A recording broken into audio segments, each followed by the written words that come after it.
So is there anyone from the ABS or IBM here tonight? No, I'm not going to be nasty. I was actually going to get everyone to buy you a drink. You've had a tough 24 hours. Cheers, Reid. So I'm Cathy Reed. I'm an independent digital consultant. I run my own consultancy. I'm Cathy Reed on GitHub, on Twitter, on IRC, on Slack, on all of the social media. And what I'm going to be talking about tonight, my talk's going to be Creative Commons license, so you're welcome to take this. It's all up on GitHub at the moment. Use it, take it, mash it, remix it, do good with it. So tonight I'm going to be talking about controlling the future, but it's not going to be about world domination. If you want to hear my world domination talk, come see me after this talk. What I am going to be talking about tonight, however, is the future of user interfaces. And taking up a little bit where Paul left off, I'm going to be talking about some of the considerations we need to keep in mind for user interfaces of the future. First of all, I'm going to take us back. I'm going to steal Paul's DeLorean there, going to take us back in time. I'm going to talk a little bit about drivers for change, what's driving change in user interfaces. Excuse me. I'm going to be talking a little bit about some different emerging user interface technologies. I'm also going to be talking a little bit about implications and considerations for user interface design. Do we do evil user interfaces? Do we do good user interfaces? And touching on machine ethics as well. So you can see an emerging theme for tonight. We didn't plan it that way, but that's how it's turned out. So bear with me one moment. I'm going to take you back in time. So is anyone here seasoned enough to remember punch cards? Yeah? You'd have to punch holes in a bunch of cards, load them up in a computer that was about the size of a house, let them run overnight, then realise you had forgotten the semicolon and then run them the next day. Pretty boring, hey? After punch cards, we had keyboards, we had mice. Anyone ever have an original Mac mouse? Yeah, they were cool, weren't they? They lasted a long time. Then we had bamboo tablets or graphics tablets, and I've still got one of those on my desk at home. And then even in entertainment and gaming, and I know this is one of your favourite user interface devices, we had advancements there. So this is the Wii Motion. It's a really, really useful tool for playing tennis, or I love the underarm bowling. It's fantastic. And then we went to touchscreens. So this is the actual computer that I use. It's an Asus Transformer. It's a touchscreen device. And I can basically just tap away on it, tap, tap, tap, tap, tap, and it does everything that I need it to do. So over the years, what we've seen is incremental improvement. We've had wireless, we've had Bluetooth, we've had ergonomic design, but they're incremental improvements. We haven't seen paradigm shifts yet. So what are some of the drivers around changes in user interfaces? So first of all, mobility. Sorry, I didn't have time to write point cards tonight. We're not chained to our desks anymore. Well, most of us aren't anyway. We don't go to work on the train, sit at our desk for 7.5 hours, go to the lunchroom and have lunch, go back to our desk, go back to the train, go back and sit in a lounge chair. We are highly, highly mobile. We might be doing things when we check our phone in the moment that we wake up in the morning. We might be using the grey time where we're waiting for the train, which if you're using V-Line like I do is a considerable amount of time. And then you might be using that time going from meeting to meeting. And even if you do have a desk at work and it's a hot desk, you might have to shift that desk every day. So we're very, very highly mobile. So we need our user interfaces to come with us. You know, we can't lug a keyboard around in our backpack. We can't lug a bamboo tablet. We need our user interfaces to come with us. And this is an infrared Bluetooth keyboard that can be used with a tablet device. You just set it up on a flat surface and it works as a keyboard. So it's a keyboard that goes where you want to go to. The other key driver for change is context switching. As I pointed out with mobility, 10, 15, 20 years ago, we had a limited number of contexts that we operated in. We're in home mode, we're in relax mode, or we're in work mode. They were very, very clearly delineated context boundaries. Imagine your day today. You might have got, if you're in DevOps or you're on pager duty or something like that, I'm sorry, you may have got a call early in the morning, you know, server's gone down, Census is still down. You may then have had to make a call to your boss. Sorry, boss. You might have then had a coffee, you might have paid using a credit card, you might have then topped up your Myki and got on a tram, and then you might have interacted with somebody else on the tram, and then you went to work, and then you went to a conference room, and then you used a touch panel in the conference room to do a video conference. And then you went to Macca's for lunch and used the touch screen to order your lunch. So instead of having very, very neatly defined contexts, that's what our day looks like today. That's what our day looks like today. We're doing tiny little slices of different things all throughout the day. So it's no wonder we're, no wonder we're completely overloaded. So what I want to get you thinking about this evening is context. And a researcher called Haber, it's right, I've got full references there, it's all up on GitHub. Haber came up with this classification of context. So intimate space is the space that you share with yourself or an intimate partner. And you might use a wearable. You know, if I come up, Paul, if I come up and brush my wearable against Paul's hand, if he didn't know me very well, he might find that uncomfortable. I've invaded his intimate space. Personal space is the space that you and only very close friends are able to exist in. So you might use your mobile phone in personal space. Social space is the space that we're occupying this evening. And if anyone's ever used a Microsoft Surface tablet or a Surface table where you're sat around a Surface table, our furniture in 10 years' time is going to be, touch-enabled. So it's social space. And then public space. Imagine a crowded train. You've had a long day.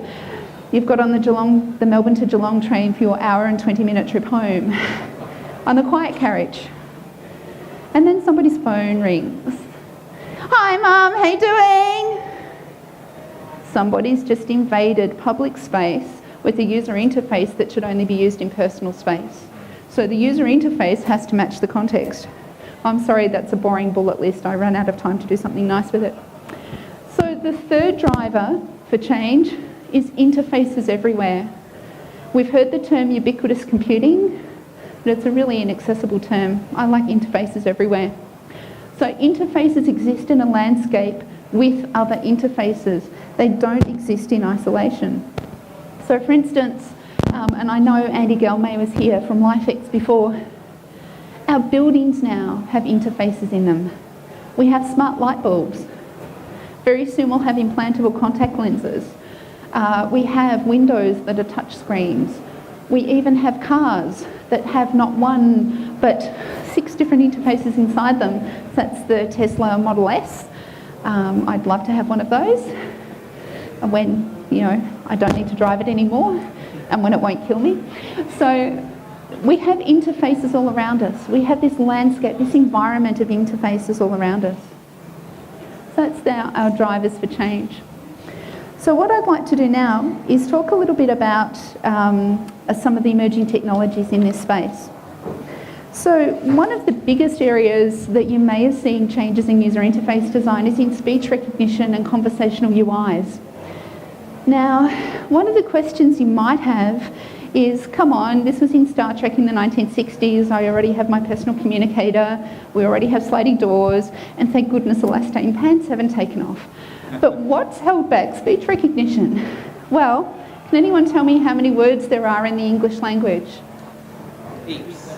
120,000. Up. 3 million. Down. 70. Up. 50,000. Up. You have a census for words? Yes, but you won't be able to fill it in. 300,000. Up. 1 million. Who said 1 million? The price is right. Come on down. In 2009, the English language passed 1 million words. Imagine you are a speech recognition computer and you're actually up and running, unlike the census. Imagine you're a speech recognition computer and you have someone talking to you. You have to imagine that they might be saying a range of words within that 1 million space, within that subset of 1 million. And then you have to imagine what the second word is and what the third word is and what the fourth word is, and then make sense of it. The permutations and combinations are astronomical. So how does speech recognition deal with this problem? It reduces the problem set. So how many people use Siri or Google Now or Cortana or something like that? Yeah, a fair few of you. Have you ever noticed that what you can tell it to do has a fairly limited range?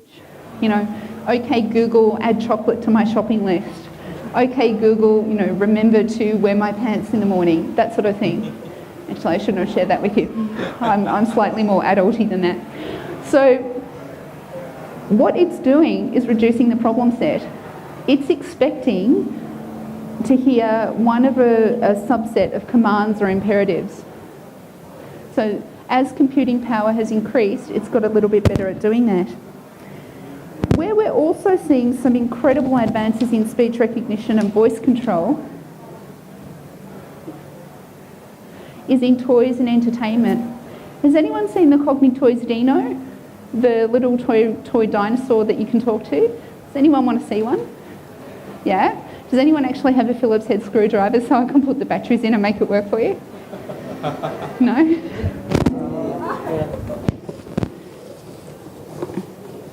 So Les, if I can get you to have a look. But this is a toy of the future aimed at children. Oh, nerd points this man. So I don't have time at the moment to actually give you a demo of the Cognitoys Dino. And I lose organisation points for not having brought the screwdriver and setting it up beforehand. But imagine that you're using the Cognitoys Dino or your child is using the Cognitoys Dino. This throws up all sorts of really, really interesting machine ethics problems in user interfaces. What happens if your child is using Dino and discloses something to Dino that's very sensitive?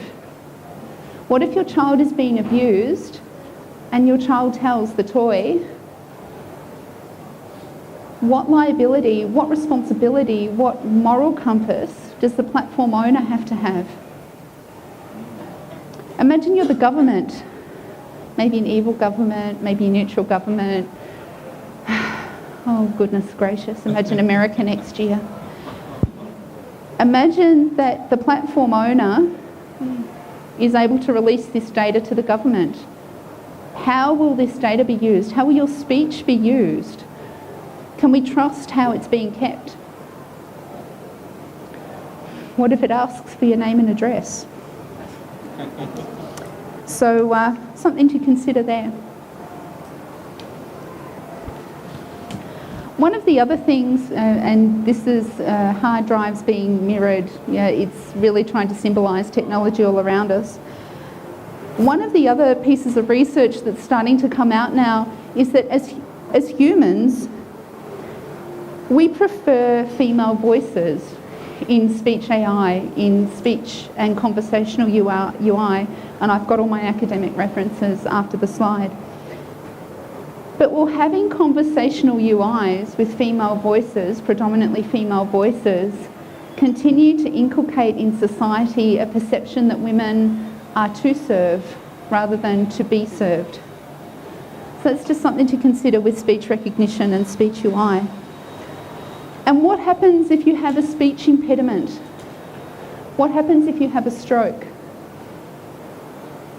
How does something like WCAG or WAIARIA or Section 22A of the Disability and Discrimination Act, how does that deal with voice recognition?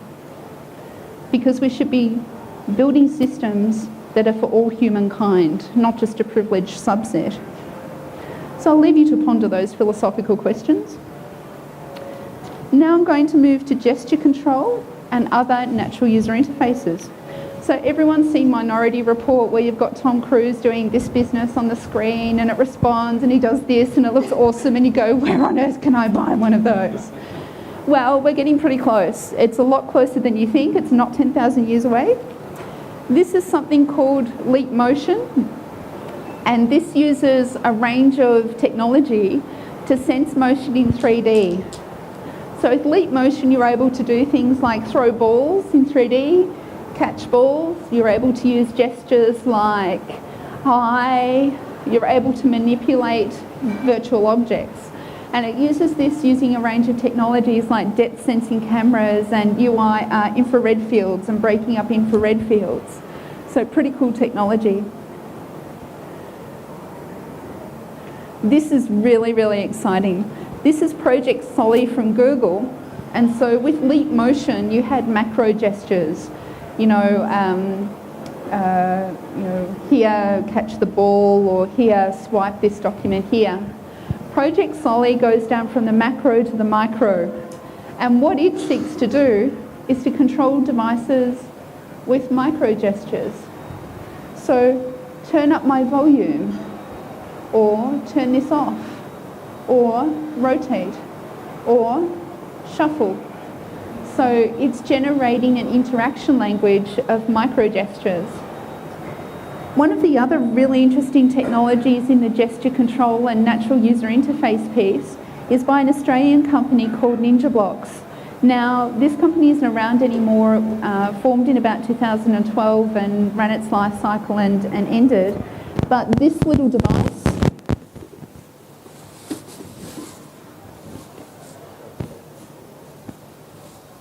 was one of the first devices on the market to use gesture control. This is a Ninja Sphere, and what I was able to do with my Ninja Sphere, before I upset the firmware and haven't had time to fix it, maybe I can buy you a coffee, Paul. So this is a gesture control device, and what I was able to do, this used to sit on my bedside table, and what I would do is just swipe it to turn my lights on in the morning, or I would swipe it to change colour, or I'd swipe it to get me to tell what the weather was in the morning. An absolutely brilliant piece of technology. I haven't actually opened it up and reverse engineered to figure out how it did it, but it was just a very, very beautiful piece of equipment, and I'm very happy to show it off a little bit later on. So with gesture control and natural user interfaces, we also have a couple of machine ethic considerations. So what if somebody has limited mobility? In Australia, we currently have about just shy of 500,000 people over the age of 65. That's probably going to grow by 40% in the next 20 years. We're going to have a very elderly population. One of the chronic diseases that we have in Australia is diabetes 2, diabetes mellitus. One of the complications of this condition is something called neuropathy. Neuropathy is where you lose sensation in your extremities and your fingers and your toes, and you find it very hard to do fine motor control. So let's say I have arthritis in my elbow or arthritis in my shoulder, or I might have joint pain. So macro gestures are hard. It's hard for me to do this. It is actually hard for me to do this for many reasons. But then you have the opposite issue. You have micro gestures becoming harder as well. Arthritis, rheumatoid arthritis, neuropathy. Micro gestures are hard to do. Are we developing user interfaces for a very small subset of our population, and that population will actually be much smaller in the future?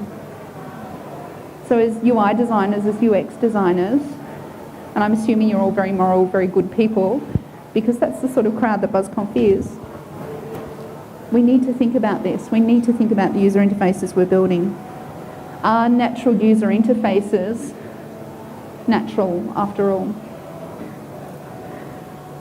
One of the incredible emerging areas is emotional and social interfaces.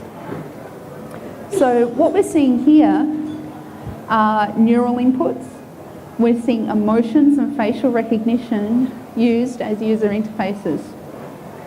One of the things that blows my mind completely is the emotive. This is a consumer-grade electroencephalograph, an EEG. It's being used increasingly in research applications. This is a startup based in Sydney, run by a woman called Reid. What the emotive does is measure your brain waves, and if anyone was at BuzzConf last year, you would have seen this in action. This is now being used as an input control for drones. So yes, very soon you'll be able to control things with the power of your mind. But do we want to do that?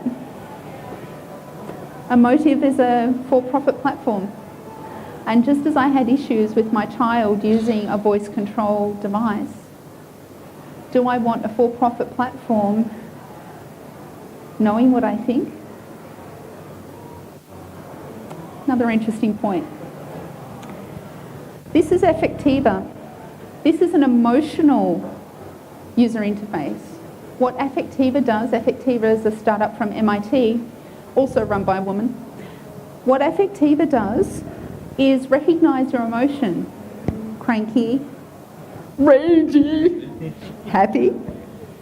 And you can immediately see some implications here for commercial use. I did a long stint in digital signage. So, I mean, something like this is perfect A/B testing for digital signage. Is my content having the engagement level I want? What if I change my content? How are my users reacting emotionally to the content, to the experience, to the interaction? Very quick, very easy feedback. You can see how this might be used for evil. People aren't being engaged by the content. Change the content.